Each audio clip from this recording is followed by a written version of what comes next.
자, 여러분들 세 번째 학습지 강의를 시작하도록 하겠습니다. 일단은 지각과 생명체 구성물질 결합 규칙성의 마지막 내용이고요. 이제 우리 지각을 방금 규산형 광물을 통해서 지각을 다뤘으니까 생명체에 대해서 다루겠죠. 네, 한번 보겠습니다. 자, 탄소화합물에서 발견되는 결합의 규칙성에서 1번 생명체를 구성하는 탄소화합물이라고 있습니다. 자, 생명체를 구성하는 이 세 가지 고분자 물질이 등장하는데요. 여러분들 3대 영양소라고 해서 배웠던 내용이 여기에 포함이 될 거예요. 그러면 내용이 어떤 게 들어갈까요? 자, 지질 들어갈 수 있을 거고요. 그리고 단백질 들어갈 수 있을 거고요. 그리고 탄수화물이 있겠죠. 자, 뭐 순서는 상관없어요. 근데 선생님이 칸 크기가 조금 달라서 좀 쓰기 편한 순서대로 선생님이 쓴 거니까 순서는 크게 상관없습니다. 세 가지를 적으면 여러분들 잘 적은 거고요. 자, 그리고 이 고분자 물질은 모두 탄소로 이루어진 기본 골격의 다른 원자가 결합하여 이루어진 탄소화합물이다 라는 문장이 완성이 되겠죠. 그리고 자, 두 번째 탄소 원자의 결합 규칙. 아까 문제에서 사실 이미 몇 번 언급이 됐었기 때문에 이미 눈치를 챈 친구들은 답을 빠르게 기입할 수 있을 것 같아요. 자, 탄소는 원자과 전자를 몇 개 갖고 있나요?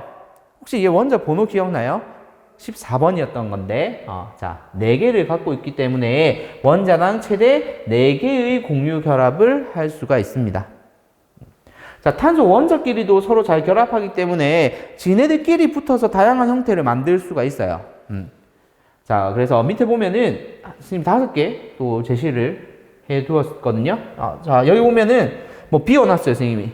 모양 이렇게 비워놨으니까 한번 어떤 구조인지 한번 볼게요. 자, 먼저 첫 번째. 아까 우리 규산염 광물 할 때도 단사슬, 복사슬 이런 얘기 했었죠. 여기서도 마찬가지예요. 이렇게 탄소만 따라서 가다 보면 사슬 모양을 이룬다고 해서 이런 형태를 사슬 모양이라고 얘기하고요. 자, 그리고 얘는 선생님 사슬인데요 하는데 여기 하나 삐쭉 튀어나온 게 있죠. 얘를 우린 뭐라고 하냐면 가지 모양이라고 얘기를 해요. 자, 그리고 얘는 탄소끼리 쭉 이어보니까 하나의 고리가 됐죠. 그래서 얘를 우리는 고리 모양이라고 얘기를 하고요.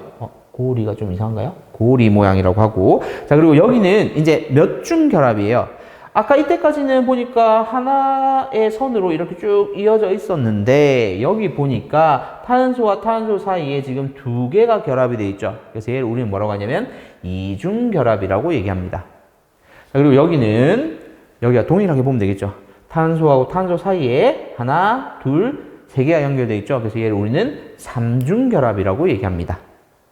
그래서 우리는 이런 형태의 기본적인 형태를 얘기하는 거예요. 이런 5가지 정도의 모양으로 여러분들 기억하고 있으면 문제 푸는 데는 크게 어려움이 없을 겁니다.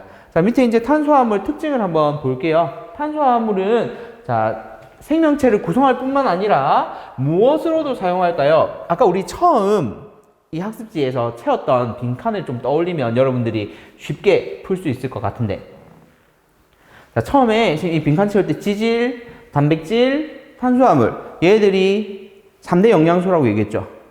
3대 영양소는 우리가 여러분들 중학교 때 아마 외웠을 것 같은데 탄수화물하고 단백질 같은 경우에 1g당 4칼로리 그리고 지질 같은 경우에는 1g당 9칼로리 해서 열량을 가진다고 했어요. 그럼 얘는 우리 몸에서 에너지를 만드는 데 쓰이는 재료라는 거죠. 그래서 얘를 우리는 에너지원으로도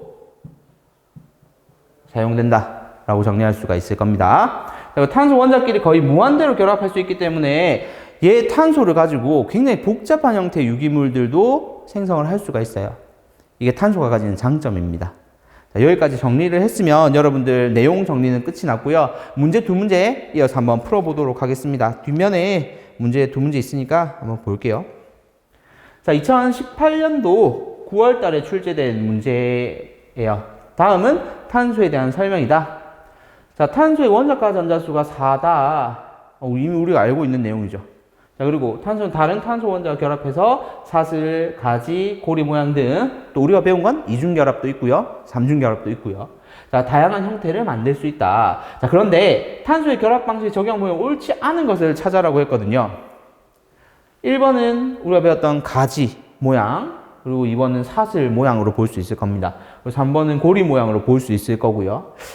그리고 5번에 보니까 이중 구조까지 나타났어요. 그러면 답은 4번이겠죠. 왜 4번이 안 되는지를 정확하게 여러분들이 좀 이해를 해야 되는데, 자, 여기 한번 볼까요?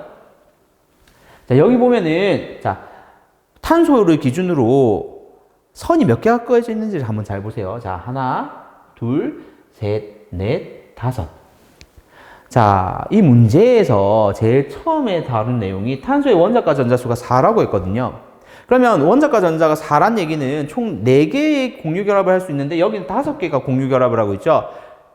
말이 안 되는 구조다 라고 기억을 하면 될 것 같아요. 자, 그리고 옆에 작년 6월 달에 출제된 문제입니다. 형태는 사실 유사한 문제의 형태예요. 이제 학생들이 어떤 말을 했는지 읽어보고 틀린 말을 찾으면 이제 구분을 하면 되겠죠. 옳은 말과 틀린 말을. 자, 먼저 학생 A. 자, 탄소 원자는 원자과 전자를 3개 갖고 있다. 자, 지금 계속 탄소에 대해서 물어볼 때 원자과 전자를 계속 언급을 하죠. 그래서 여러분들이 반드시 원자과 전자가 4라는 거 좀 기억을 해 두셨으면 좋겠어요. 그래서 얘는 4개이기 때문에 학생 A는 지금 옳지 않은 말을 하고 있습니다. 자, 그럼 학생 B. 탄소 원자 한 개는 최대 4개의 공유 결합을 할 수 있다. 그 이유가 원자과 전자가 4개이기 때문에 4개의 공유 결합을 할 수 있습니다. 학생 B는 옳게 얘기하고 있고요. 자, 그다음 학생 C. 사슬 모양이나 고리 모양의 구조를 만들 수 있다. 여기에서 사슬, 고리만 얘기했지만 우리는 이미 알고 있죠. 가지 모양도 되고 이중결합, 삼중결합도 가능하다는 거. 그래서 학생 C도 맞는 말을 하고 있죠. 그래서 여기에서 정답은 옳은 학생만을 있는 대로 골라라고 했으니까 B하고 C 해서 답이 4번이 될 겁니다.